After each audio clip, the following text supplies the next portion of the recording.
All right, should be good now. Welcome everyone. Today's the bi-weekly meeting for SIG Instrumentation, and it seems that we have two items from branch through on the agenda today. Yeah. Hey everyone. So the first one is just to continue where we left off regarding the Prometheus client, the structured metrics versus unstructured, protobufs versus the plain text metrics. And the other one is an email that we had on the mailing list for the lead, which is equally important. But yeah, I think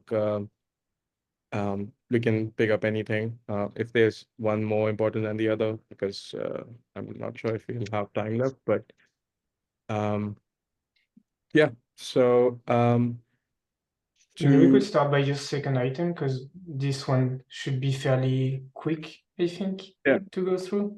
And the first one, I don't know how long it would take. yeah. So just to give a quick rundown on what this is. So this was a mail from I think Contrabex, and they are doing this new contributor orientation thing. And what we, as the SIG team, can do is one of us can list themselves as the host, who would essentially join the meeting. That happens once a month. It's on slide 4, I believe, where different chairs or SIG leads are adding themselves. So yeah, we have Mario from Infra. And there's one more on the other slide, but yeah, the first one is APAC, the other one is US time. And on slide 56, you can actually see what, so they have divided the tasks that contributors can pick up into two different categories. One is evergreen, which is just recurring tasks that just keep on, that are always available, versus one-off tasks that just need to be done with, and then they are done. So yeah, on slide 56, you can see different SIGs. Yeah. Yeah, this one, right? I think just I think the one below it. I think they Or yeah, this one? this one. Yeah, Oh, I I think see, I they see. uh yeah, just the one below it. I think they added a couple of slides more since the last time I saw it. But yeah, the current work opportunities, Oh, I 56. see, I see, I see. Yeah. It's 59. So these are the recurring opportunities that will always be available. You can see Contribix added the blogs thing, where you can always, write something about the blog and stuff. And on the other page, you would see, I think the docs, SIG docs added something. Yeah. So yeah, I was thinking we could do the same thing. And this is by far I think, the largest, the biggest opportunity to attract contributors, which is a very important thing for this, because that just forms the backbone of every project that we have. So yeah, every open source project for that matter. Um, but yeah, just wanted to throw this out there, and I'll put myself down for the APAC leads and try to join it every month. But if anyone else wants to add themselves, please feel free. So yeah.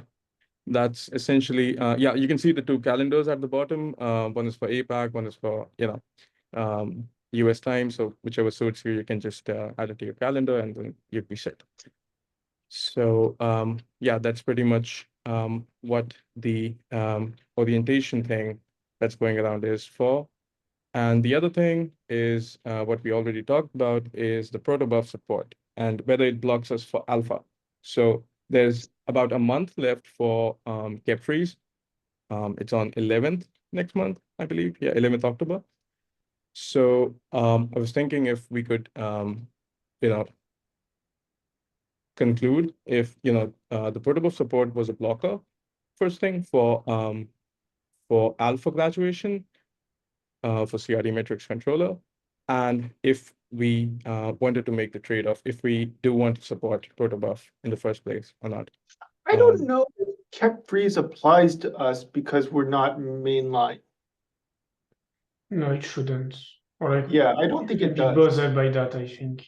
Yeah, because we're not mainline. We can just ask people to do this independent of the mainstream Kubernetes version. We can do this anytime. Yeah. Okay. Yeah, we have no deadline because we're out of tree. This is just for enhancement freeze or any freeze are we talking about? Any freeze I or mean, just the freezes are for Kubernetes. right. Yeah, that makes sense. Yeah. Yeah, we don't So really we can approve the cap out of cycle or whatever. Just do it whenever. Out of band. It's fine. There's no need to rush or Yeah. feel like the pressure of a deadline. You can do it at whatever pace you want to do it. If you want to make a decision though, that's also okay. I'm just saying that there is no actual deadline. Yep.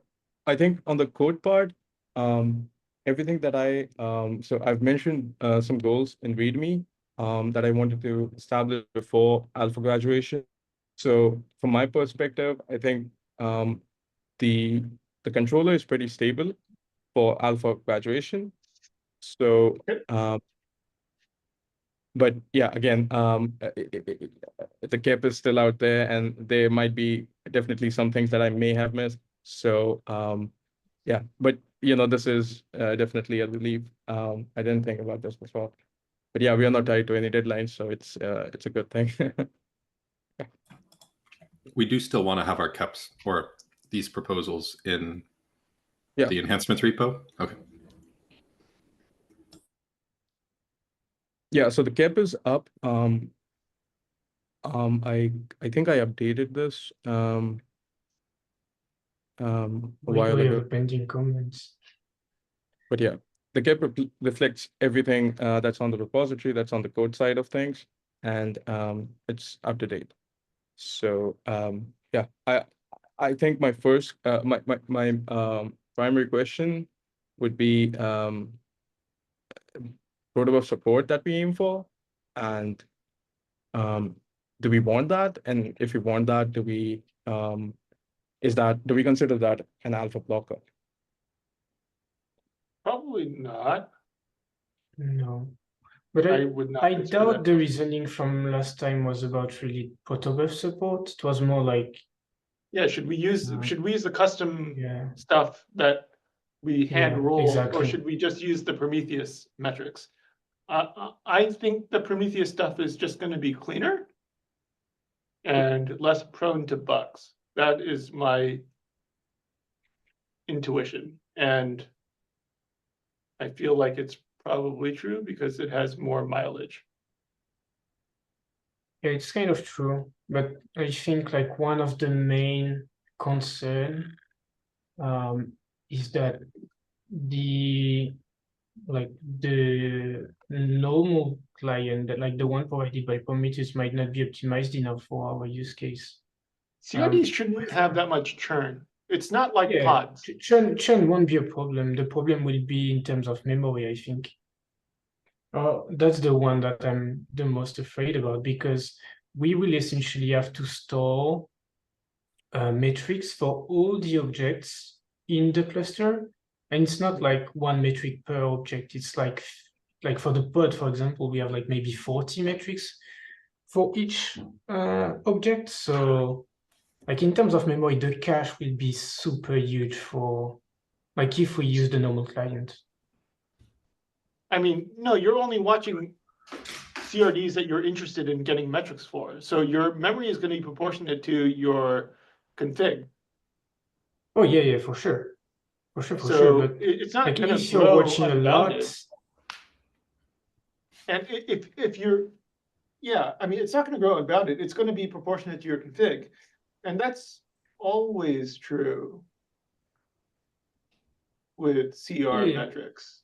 Yeah, that's for sure. But we never know how much it will grow. And if it ever reaches a point where the normal client isn't enough, we will have to rewrite most of the thing to kind of revert back to the client that is using CubeState metric, which is not ideal. So although it's more prone to bug, maybe, even though like this client from CubeState metric has been around for ages now, I think that it's going to be safer in the long run to use it in terms of maintenance for us. In the sense that it's already proven to work, it's already proven to scale. And even if like there are users that have crazy use cases, it will still work for them. The Prometheus client? No, the CubeState metric one. Yeah, so with KSM, yeah, there's definitely this additional thing going for KSM where, you know, it's been around for a while, and you know, we have seen the current state of things to be kind of stable. So yeah, I think that's a safe assumption.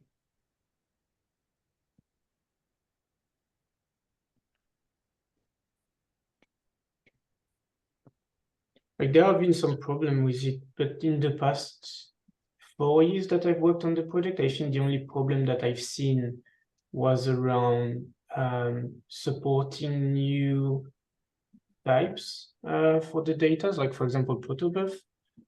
Although it wasn't protobuf, it was open metrics, I think. Yeah, it was open metrics. And I think that was the only scenario where the current implementation wasn't enough and where we introduced a bug when we tried to patch it. But other than that, I don't think like there was ever any issue with this client. Yeah, so for that, the CRD metrics controller learns from that mistake, which was also, I think I disagree. Yeah, I disagree with one of the non-goals. Actually, I was just reading.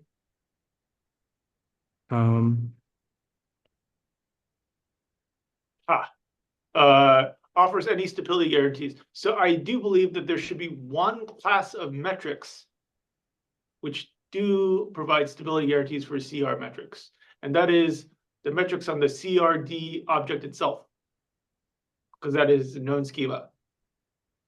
Yeah, but that should be in CubeState metric, since it's Should a it? known schema. Because should it though? Should it? Because if I have CR metrics controller running, I would like that instance to show me the aggregate CRs that are installed, right? I would like that. That makes sense to me. Yeah, that's a good point. Because Yes. like theoretically, since it's a native resource, it should be in KSM. But you are right that you're want installing everything CR and metrics, and therefore yeah. you kind of want this metadata.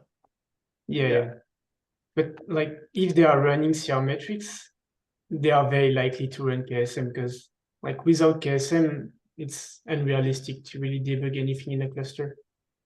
Or like it's going to be tough.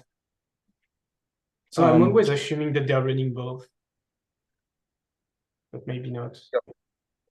We would also be sharing the stability pipeline between, so KSM would have its own stability pipeline, but the controller would also have it just for this particular metric family. I'm not sure I would even bother with the stability framework. I would just stabilize the things. I mean, it's going to be a small set of metrics because it's going to be one static type. You can audit this stuff in a PRs. Like you don't need an elaborate framework. You only need the elaborate framework when there are lots of metrics all over the place, and you can't audit it because it's scattered, right? Like then you need static analysis to prevent people from making mistakes. But if it's like a known set and these are supposed to be stable, then you can catch that in a PR. Yeah, so there's just we do not expose CRD metrics in KSM right now, but in the future, if we do, there you go, huh? Yeah, we don't do that, I think. Oh, I thought we did. Or maybe there was an issue asking for it. There you go. No, it actually makes more sense in CR metrics. there's a list of Not the necessarily, because then you have to run CR metrics even if you need your like Yeah, metrics about your CRDs. I mean, I would Like it optionally- goes both directions. It's a problem. I would include it in both. I would include it in both. But Because then you one are should going not, to have one should problem. not dictate the other.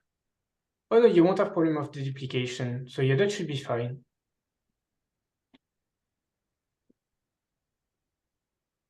so Yeah, but we should definitely have some CR metrics like on the CRD object. Yeah, I was almost certain that Yeah, we had. I can't believe we don't have that. That's actually kind of a big oversight.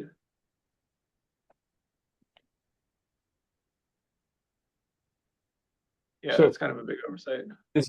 going by the ideology of the two repositories, in the future, let's say we expose CRD metrics in the controller, but somebody, they raise this point that, it's a native object and KSM should also expose that. I think maybe it should be in both. Yeah, so at that point, we would also need to make sure that these metrics follow the same, have the same label sets. Do you though? Yeah. Yeah, we need to keep in sync. Otherwise, I it mean, doesn't make won't any you have sense. collisions of the metrics if you're running both? No, because there will be on different targets, so you won't have collisions. Because then there is a job label that would differentiate them. You'd Yeah, have they to group by job though. You'd have to group by job.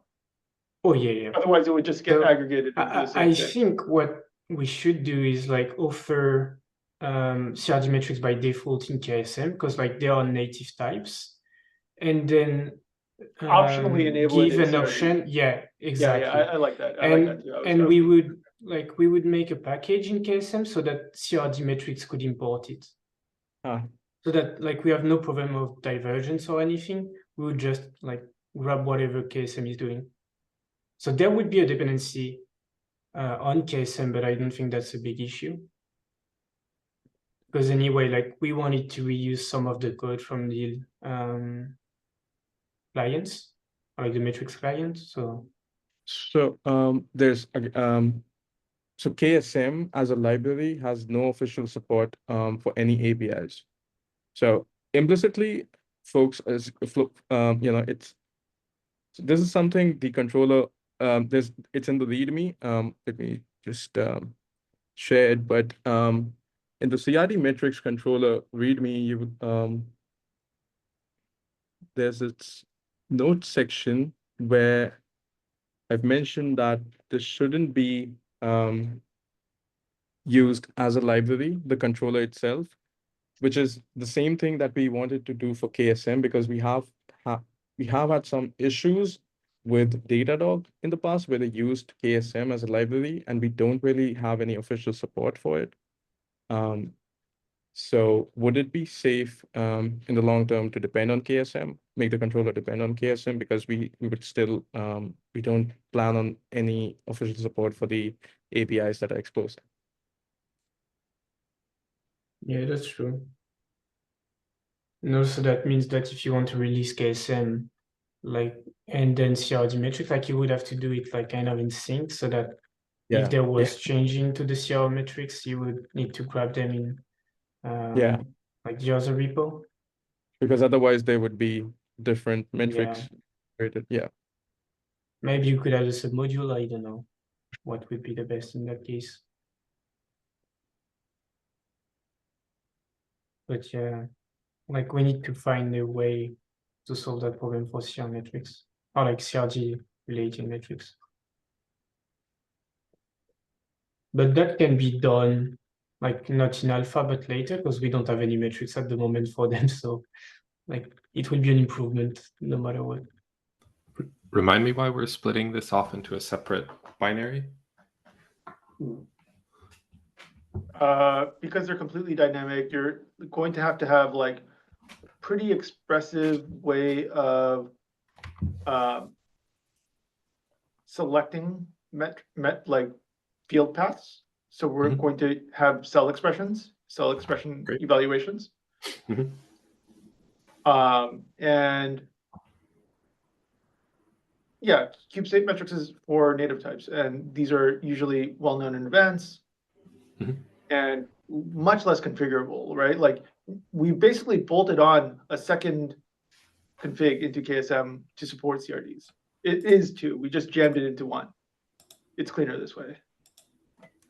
Yeah, and just to add on to that, so with this as a separate binary, we would also be able to drop all the, all the guards and the fail safes for CRD metrics that block native metric generation. So we would have a more robust guarantee for those metrics being generated, and anything that's wrong with the CRD machinery in KSM would not impact their generation as it does right now.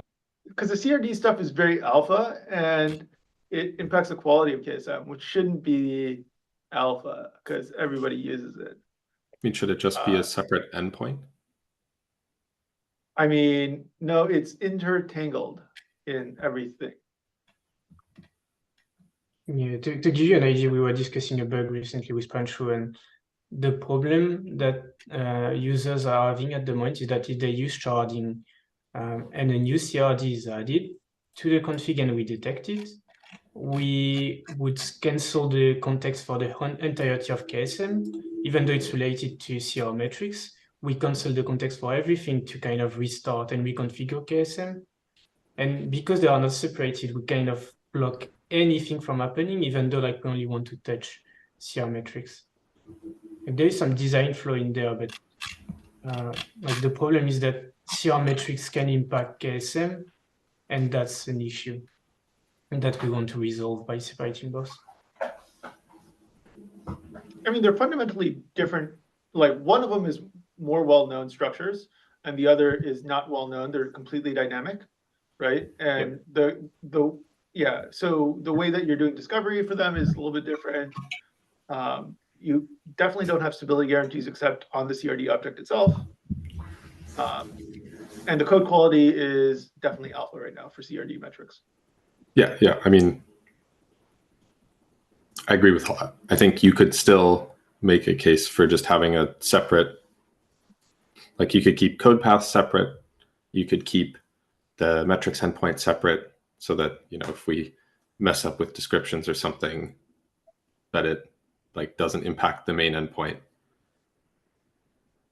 I guess it would, if we had a single binary, it would at least eliminate all of these like keeping in sync problems. And so if we just considered this like a feature that was feature gated and kept separate, like maybe that would make some of that easier. It would also maybe be easier on the community to maintain rather than a new like thing that has to be published and stuff. Yeah, that's a good point. Like if we had both living in the same repo, we wouldn't have all these issues for sure. You wouldn't have the issues. And CRD metrics can also use native Prometheus client internally, which was another benefit. And like CRD metrics is theoretically super unbounded. It depends on your config.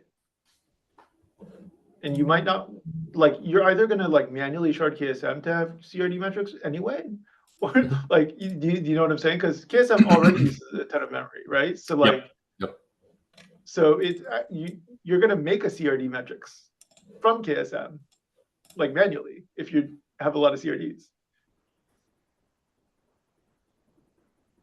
right? Like, you're probably going to have 2 deployments of KSM, one of them configured for CRD metrics. It'll just turn off all the other ones or something. Yeah, right. Like, I think that's a totally reasonable thing for people to do. Really? I guess. Oh, you're saying, let me repeat what I think you said back to you, which is that even if we provided a single binary that does everything, people would still run one for their regular cube state stuff, and then one with no objects turned on and just the CRD stuff turned on. Yeah, exactly. And I think that's like a desired outcome in a sense, where like for someone who's just playing around or who wants something simple, they can have it all there. Or if you want like no, but the CRD API metrics is not that simple, because your API for generating the paths are way different.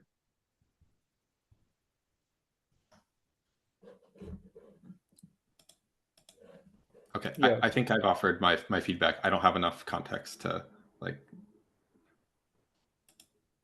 know everything, but I think a good point you brought is that having both in the same repo is better for the community as a whole because they're already familiar with the kube state metric repo. And if we start splitting, it might become difficult for them to report issue or even to contribute because they won't know really where to look at. But I think like we should keep the binary as separated as possible because today like they're already able to kind of configure KSM to run just the native metric types and KSM to run the CR metrics, but separately with a flag. So they could do that, but we could enforce it via two different binaries that they configure like completely differently. And we maintain it in the same repo, but completely differently, like in two different directories and so on. So I don't yeah, know how so much that will make sense. two things here. So the first thing is because CRD metrics is very alpha and will always be comparatively alpha. Major changes that go into CRD alpha would disrupt KSM's release cadence. So the community would also have to keep up with that because there would be no change in KSM in the native metrics as a whole, but they would need to, they would see that there's this new release in CRDs. The second thing is KSM, the first thing that user sees, the entry point for the user is the config, the CRS config. Whenever they want to, expose any metrics for CRD of any kind. The CRD metrics controller does not use, does not have any construct, anything that's, even related to the CRD, the CRS config that we have in KSM because it failed on multiple, we tried to refactor it again and again. The community tried to refactor it again and again as well, and it just kept failing because it's not scalable because it's the logic for it, the parsing logic, it's written in a zero dependency kind of mindset. So everything is just in the repo and everything is just, it's just down to arrays and maps. So what this does is introduce resolvers where you can have different resolvers and it does not depend which language is, trending the most in the ecosystem. You can always add that, just plug that into CRS metrics controller. So it could be Cell, it could be, the unstructured API, it could be even Golang. So you can have your, your gRPC endpoints and you can just, define a collector there and just, throw that at the controller. So the scalability that we have here, it's really, it shows it shows right now, but it will show in the future in terms of, the technical debt and the maintainer, burnout that we went through refactoring this because it's currently not possible to kind of separate native metrics from CRS in KSM because it's just intertangled. So I think it's so involved that doing that, it's going to have side effects and everything, which would take us a lot of releases to fix. So it's not even, I don't know if it's, something that we could do in the near future, but it would have its repercussions in the longer term. So yeah, there's multiple, I think even today, the issue that Damien and I were talking about, somebody, yeah, somebody found out that, I don't remember. Yeah, but we won't have time to talk about this. I'm so sorry about that. But yeah, sorry. We're already out of time for today. I think we can follow up either on the CAP or like offline in Slack. And well, thank you everyone for attending and let's follow up on all that. Yeah. See you next week. Yeah. Bye-bye. Bye.